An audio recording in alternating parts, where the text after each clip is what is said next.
Bien, llegamos al quinto punto de ese acrónimo que ya conocemos. El acrónimo, ¿cuál es?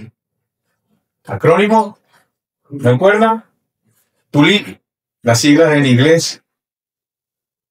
Hoy nos corresponde la quinta, la número 5, la perseverancia de los santos. O los 5 puntos calvinistas, como teológicamente se le conoce. Perseverancia de los santos. Bien, la perseverancia de los santos es la P en ese acrónimo llamado TULIP, que se usa comúnmente para enumerar lo que se conoce como los 5 puntos del calvinismo. Hay quienes usan el término preservación de los santos en vez de perseverancia de los santos. Presten atención para que capten de una vez la diferencia. Hay quienes usan, como ya dije, el término preservación de los santos. El significado simple de la palabra preservar es la acción y el efecto de preservar, de conservar, en lugar de perseverancia de los santos, que es mantenerse constante y firme en la consecución de algo que ya se ha comenzado. ¿Sí notan la diferencia? Entonces, la mayoría de los teólogos prefieren el término preservación de los santos.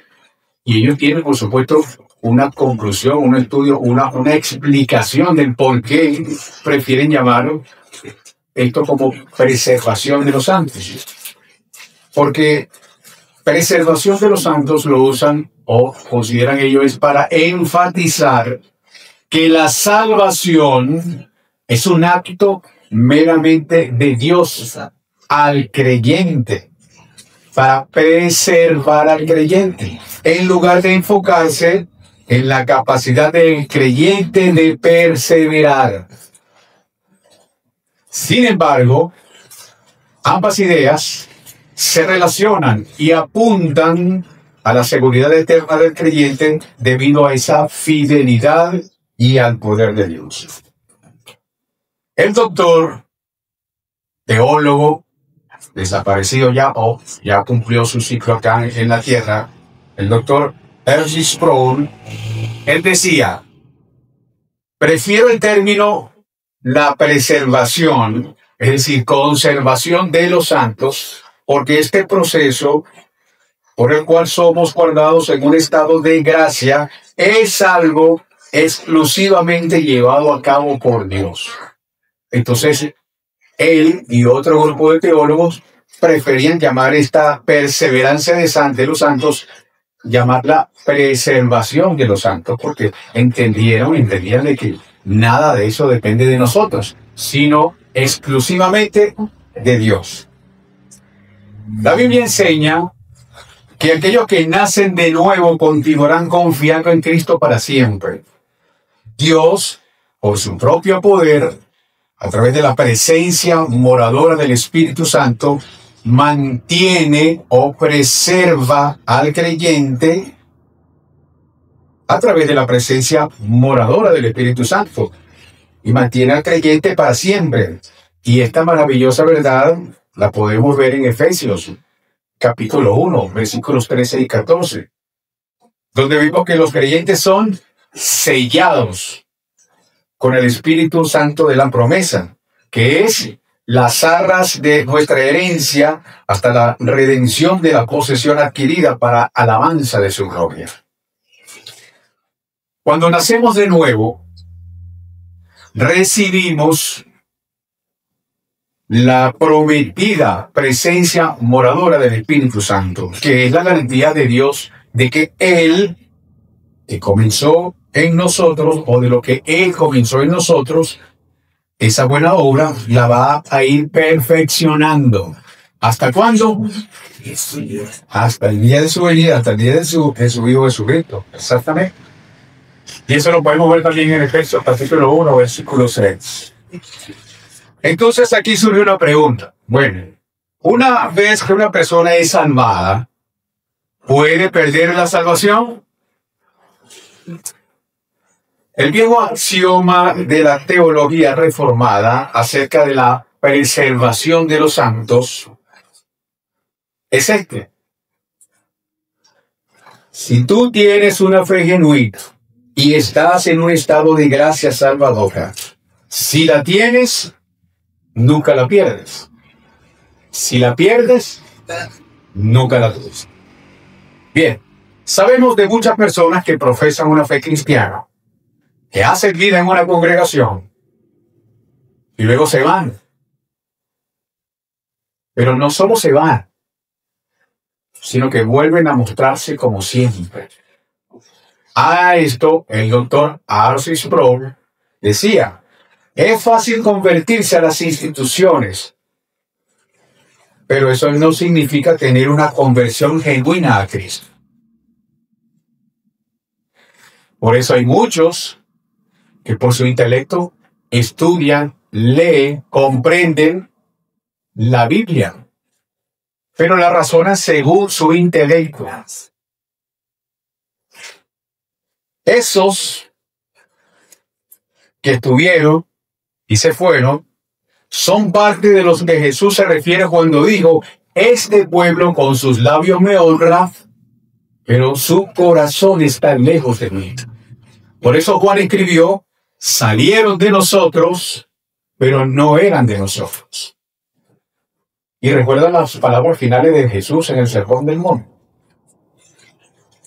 En el último día muchos vendrán a él y le dirán, Señor, Señor, no hicimos esto en tu nombre, no hicimos aquello en tu nombre. ¿Y qué va a declarar Jesús?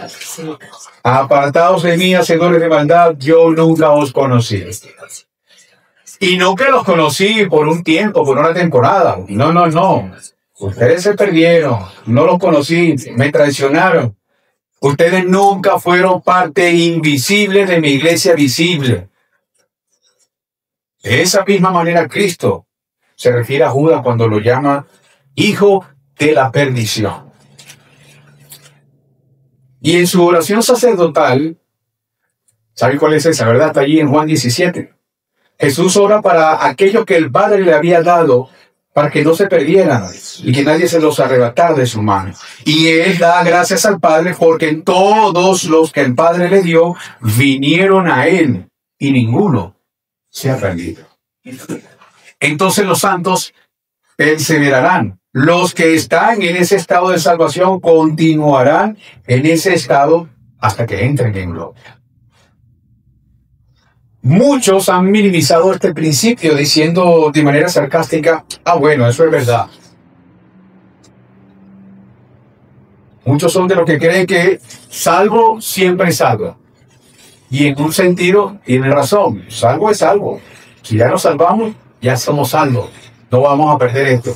Ahora, eso no significa que una persona por creerse y tener la convicción de que ya ha sido salvado por Cristo, va a vivir como le da la gana. Porque eso pondría en contradicción esa fe que supuestamente dice bien. Así que si una persona se comporta de esa manera después de haber nacido de nuevo y está consciente que su naturaleza ha cambiado, y aunque el cambio es gradual, porque el cambio no es que ocurre de un momento para otro, vamos poco a poco, pero de manera constante, sin detenernos. En la medida que nosotros vamos avanzando, una vez que hemos nacido de nuevo, y nos vamos dando cuenta de que el pecado que cometemos comienza a dolernos, entonces es una señal de que sí estamos siendo transformados por el Espíritu Santo. Cuando eso nos lleva, porque cualquier mortal, si comete alguna falta de manera consciente, se da cuenta. Sin embargo, no tiene un arrepentimiento genuino. O moralmente puede reconocerlo. Y eso sucede entonces con el que has nacido de nuevo. Sabemos aquí todos, que no estamos exentos de pecado. Pero estoy seguro que cuando cometemos un error delante de Dios, nos aturde la conciencia, nos duele. entonces eso da señales de que hemos nacido de nuevo. Y podemos entrar dentro de este punto que estamos hablando acerca de la perseverancia de los santos. Como ya dije al principio, ahí yo me inclino también en quienes opinan de que en vez de perseverar, debemos preservar. Porque si lo veamos simple y llanamente con el simple concepto de que perseverar, la perseveración de los santos, consiste también en nuestro ánimo, en nuestro esfuerzo. Entonces aquí hay una salvación de parte y parte. Y sabemos que eso no ocurre así. Entonces, mis hermanos, ese cambio es gradual. Y cuando comienza a afectarnos, a dolernos realmente por las transgresiones a Dios, allí nos damos cuenta que comenzamos a amar a Dios. De que no queremos deshonrarlo.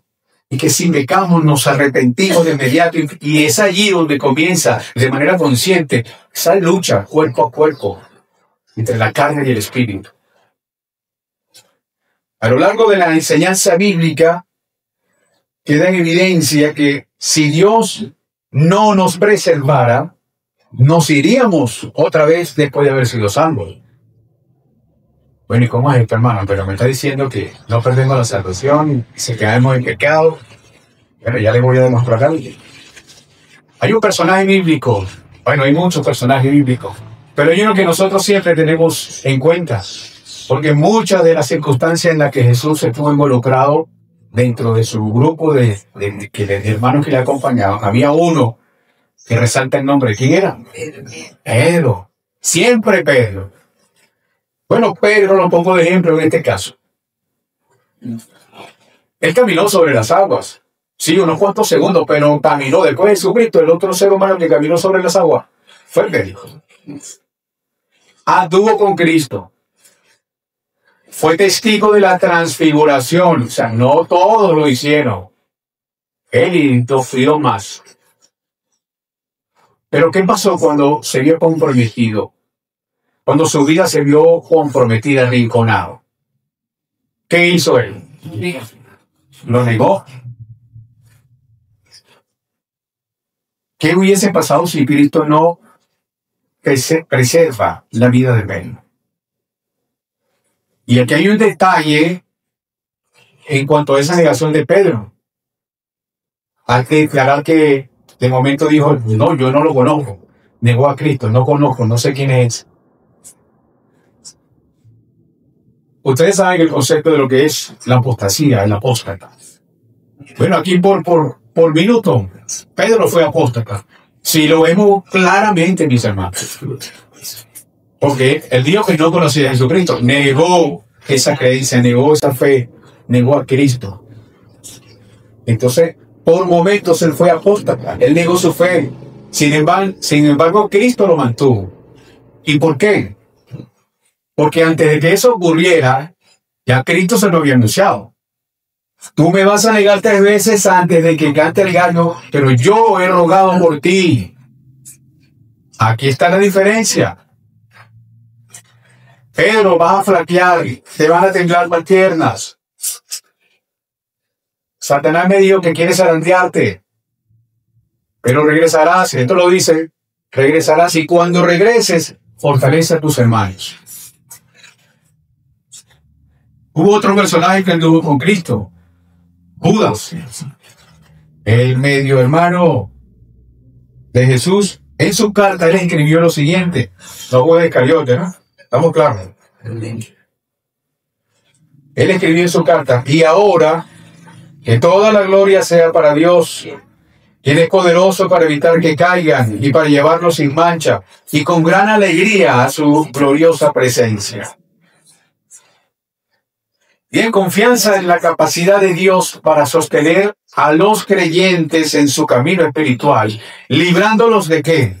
Librándolos del pecado y capacitándolos para llegar a la presencia divina sin falta alguna. Entonces la perseverancia en la fe no es algo que depende de nuestra fuerza. Aún después de que somos regenerados, todavía faltamos. todavía fallamos, todavía caemos en pecado, y no solo en pecado, sino en pecado grave.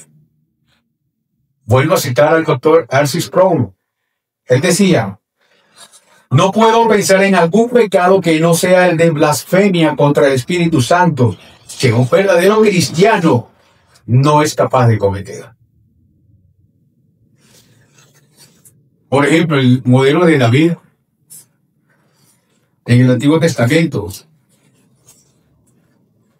Sin duda él fue un hombre conforme al corazón de Dios, fue un hombre regenerado. Tenía el Espíritu de Dios con él. Tenía un profundo amor apasionado por las cosas de Dios. Y sin embargo, este hombre no solo cometió adulterio, sino que se involucró en una conspiración para asesinar al marido de su amante, para que muriera en la guerra, lo que era en sí misma una conspiración para matar. Y esto es un asunto muy serio, mis hermanos. Pero ¿qué pasó? Vemos también el serio arrepentimiento que tuvo David, que fue conducido como resultado a las palabras del profeta Natán. Ahora bien, el punto aquí en este ejemplo que estoy mostrándole es que David falló, cayó y cayó muy hondo. Como el apóstol nos advierte en contra de tener una visión inflada de nuestra propia fuerza espiritual, porque él dice: así que el que piensa estar firme, mire que no caigas. Así que aquí no podemos andar con confianza. Yo soy salvo, yo soy cristiano y soy salvo, y voy para adelante con fe. Debemos recordar lo que dijo el apóstol: el que piensa estar firme, mire que no caiga. Vemos que cuando un seguidor de Cristo cae, no lo hace por completo. Aquí vemos a Pedro, que a pesar de que le insistió a Jesús que no lo traicionaría, que daría su vida por él inclusive, él cayó, pero fue restaurado. De manera que los cristianos verdaderos pueden tener caídas radicales y muy serias, pero nunca serán totales. Gloria a Dios. Y esto debe llevarnos a entender que por el hecho de que en algún momento de nuestras vidas podamos caer en pecado, por grave que sea, no perderemos la salvación. Pensar que podemos perder la salvación es tomar o no es tomar en serio la santidad de Dios, es negar su gracia que ha derramado en cada uno de nosotros.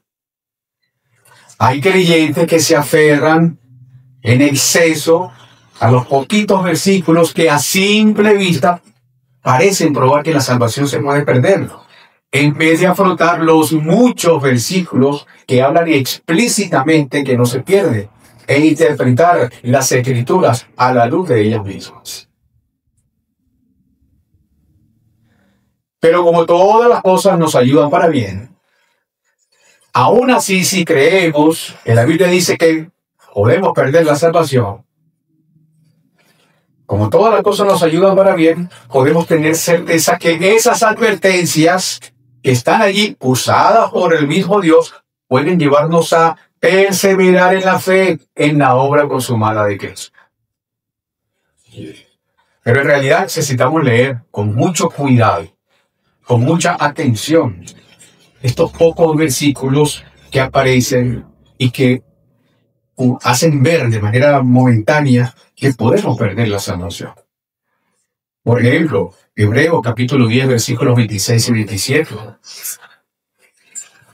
Porque si pecaremos voluntariamente después de haber recibido el conocimiento de la verdad, ya no queda más sacrificio por los pecados, sino una horrenda expectación de juicio y de ardor de fuego que ha de devorar a los adversarios. Pero, la palabra que siempre decía mi abuelito, pero, que nunca falta un bendito pero. Más adelante en el versículo 39, leemos: pero nosotros no somos de los que retroceden para perdición, sino de los que tienen fe para preservación del alma. Aquí están unas frases añadidas que dan ese énfasis justamente. para preservación del alma. Repito ese versículo. Pero nosotros no somos de los que retroceden para perdición, sino de los que tienen fe para preservación del alma. Por tanto, la advertencia en el capítulo es para quienes tienen conocimiento de la verdad, pero en realidad no han tenido una fe genuina. Los verdaderos cristianos no retroceden para perdición. El que no escatimó ni a su hijo, ni a su propio hijo, sino que lo entregó por todos nosotros, ¿cómo no nos dará también con él todas las cosas? Firma Pablo, carta a los Romanos 8:32. Por eso debemos confiar en que si Dios entregó a Jesús por nosotros, nos dará también la perseverancia que necesitamos para no perder esa salvación que Él nos dio.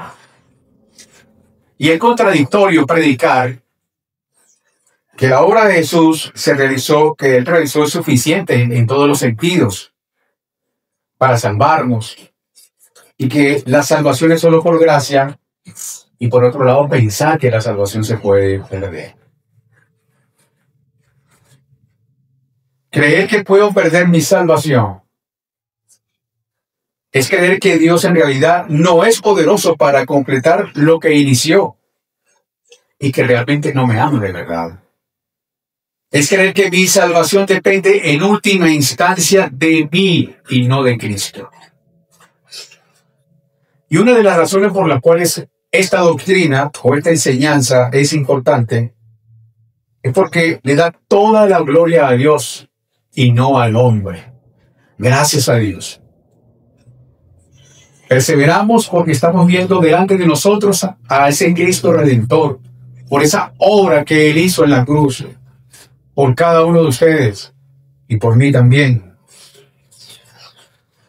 Perseveramos porque estamos viéndolo a Él, porque Él guía nuestro camino, no porque nos estamos viendo nosotros mismos. Así que esta doctrina debe incentivarnos a predicar con fervor, porque si no fuese cierta, ¿para qué evangelizar? Entonces el evangelio no serían esas buenas noticias de las que nosotros decimos.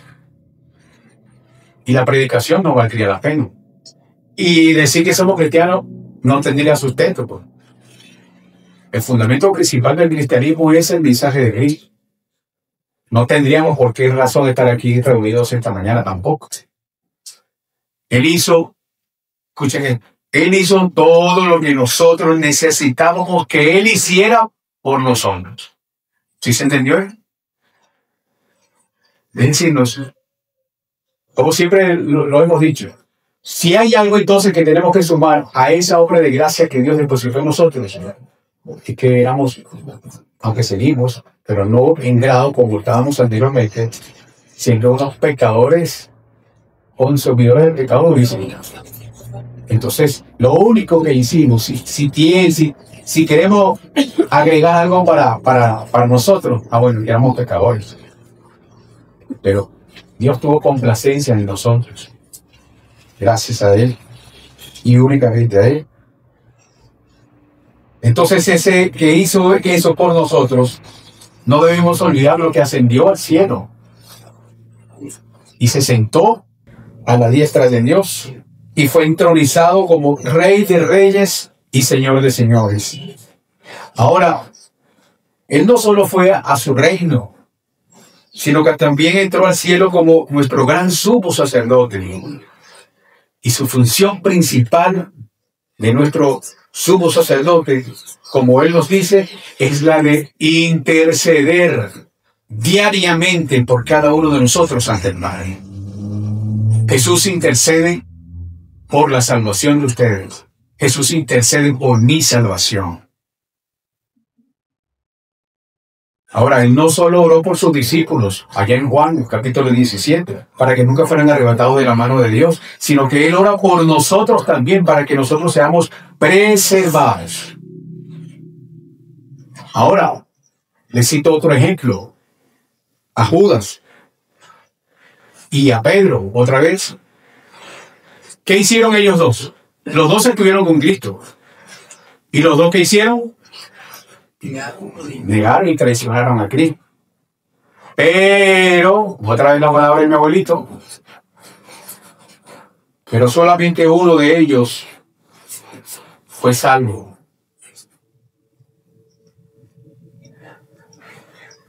Ambas situaciones fueron anticipadas por Cristo.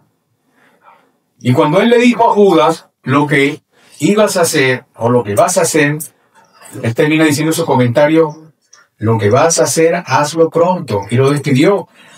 Pero cuando hizo lo mismo con Pedro, la misma predicción sobre el comportamiento de Pedro, como ya lo hemos mencionado, dijo, Satanás os ha pedido para zarandearlos como a trigo. ¿Y recuerdan lo que dijo Simón? Después, que él iba a dar hasta su vida por él. Pero Jesús le dice, he rogado por ti, para que una vez vuelto, no para cuando vuelvas, sino que una vez vuelto confirma a tus hermanos. Es decir, nuestra confianza en nuestra preservación no está en nuestra capacidad intelectual, en nuestra capacidad de entendimiento de que tenemos que preservar, perseverar, sino que nuestra confianza descansa en el poder de Cristo para sostenernos con su gracia y por el poder de su intercesión por nosotros, es que Él nos va a conducir con seguridad. Esta perseverancia de los santos es una enseñanza que nos afirma a nosotros como creyentes nacidos de nuevo, que somos guardados por el poder de Dios hasta el final de nuestras vidas. Esta es una señal de salvación, la perseverancia, que hasta el fin se considera una confirmación de que uno que ha nacido realmente de nuevo será eternamente salvo. Y aquí nos diferenciamos, se diferencia esto de esa corriente arminiana. Ellos sostienen que la posibilidad de la salvación existe, que se puede perder la salvación. Sin embargo, cuando estudiamos esto en profundidad, la perseverancia de los santos, vemos que también esta doctrina nos enseña la seguridad de que una persona que es salva nunca se va a perder. Vemos también que el rol del Espíritu Santo es visto como un garante, como un arras o una fianza de que Dios perfeccionará la obra que comenzó a cada uno de los creyentes. Se entiende que los verdaderos cristianos manifestarán su fe a través de buenas obras y un deseo de obedecer a Dios, siendo convencidos por el Espíritu Santo cuando pecan. Ahora bien, esto no nos da a nosotros una licencia para vivir como queramos. Es decir, no tenemos impunidad. Así como a los diputados que tienen, tienen inmunidad parlamentaria. Bueno, nosotros no. Esta no nos da una licencia para vivir a nuestra manera, como nosotros queramos. Para seguir comportándonos como nos comportábamos anteriormente. Un verdadero creyente ahora tiene conciencia de cómo debe vivir, porque está viviendo coram Deo, de cara a Dios, delante de Dios, en presencia de Dios. Así que un cristiano, por muy solo que se encuentre en un lugar en cuatro paredes, sabe realmente que aun cuando físicamente está solo, hay alguien que lo está viendo. Entonces la conducta va a ser diferente. Bien, mis hermanos, concluyo finalmente por eso. La doctrina de la perseverancia de los santos sí representa con precisión lo que la Biblia enseña sobre este importante tema. Si alguien está verdaderamente salvo, ha sido vivificado por el Espíritu Santo y tiene un nuevo corazón con nuevos deseos. No hay manera de que uno que ha nacido de nuevo pueda ser luego desnacido. ¿Se entiende eso, verdad? Debido a su amor único por sus hijos, Dios mantendrá a todos sus hijos a salvo del daño. Jesús mismo fue el que prometió que no perderá a ninguna de sus ovejas. De manera que esta doctrina de la perseverancia de los santos reconoce que los verdaderos cristianos siempre perseverarán y están eternamente seguros porque Dios los mantiene de esa manera. Y se basan en el simple hecho de que Jesús es el autor y consumador de la fe, que puede salvar completamente a aquellos a quienes el Padre le ha dado y mantenerlos salvos a través de toda la eternidad. No debemos ser como Pedro, que tenía tanta confianza en su propia fuerza que protestó y dijo que nunca negaría a su Señor. La única razón por la que nosotros podemos perseverar es porque Dios nos guarda. Si de nosotros dependiera, podríamos caer en cualquier momento y Satanás podría zarandearnos. Nuestra confianza en este punto de nuestra salvación es en la promesa de Dios de terminar lo que Él ha comenzado. Que descansa en la eficacia de nuestro gran sumo sacerdote, quien intercede por cada uno de nosotros cada mañana, cada tarde, cada noche, los 365 días del año. Es mi oración, mis hermanos, que este gozo crezca en cada uno de nosotros y Dios siempre sea glorificado en nuestras vidas. Amén. Y me despido al estilo de Pablo, como lo que escribió ya en Romanos capítulo 38 y 39. Por lo cual estoy seguro de que ni la muerte, ni la vida, ni ángeles, ni principados, ni potestades, ni lo presente, ni lo porvenir, ni lo alto, ni lo profundo, ni ninguna otra cosa creada por Dios podrá separar el amor de Dios que es en Cristo Jesús, nuestro Señor. Amén. Oremos. Amado Dios Padre Todopoderoso, Señor, gracias. Gracias una vez más, Señor, porque contigo estamos seguros, Señor. Tal cual como leímos este pasaje que escribió Pablo, ni la muerte ni la vida, ni nada nos podrá separar de ti, Señor, porque en ti somos salvos, Señor. Gracias, Señor, porque en medio de nuestras debilidades, tú nos sostienes, Señor. Porque en medio de nuestras transgresiones, tú nos invitas de inmediato por medio del Espíritu Santo a reconocer que hemos fallado, Señor. Gracias, Padre, por sostenernos. Gracias por tu bendita palabra que es luz a nuestros pies y guía nuestro camino, Señor. Gracias, Dios Todopoderoso, Señor. Te doy por cada uno de mis hermanos que están aquí presentes. Gracias, Señor, por todo lo que harás el resto del día. Que aún no sabemos qué pasará con nosotros. No sabemos si por gracia terminaremos el día, Señor. Pero ayúdanos, Padre. Que en ningún momento, bajo cualquier circunstancia donde nos toque atravesar, Señor, perdamos nuestro norte. Que aún en la peor circunstancia que tú nos permitas atravesar, Señor, confiamos plenamente en esa obra maravillosa que tu Hijo hizo en la cruz por cada uno de nosotros. A ti sea la gloria y la honra, Señor. Amén.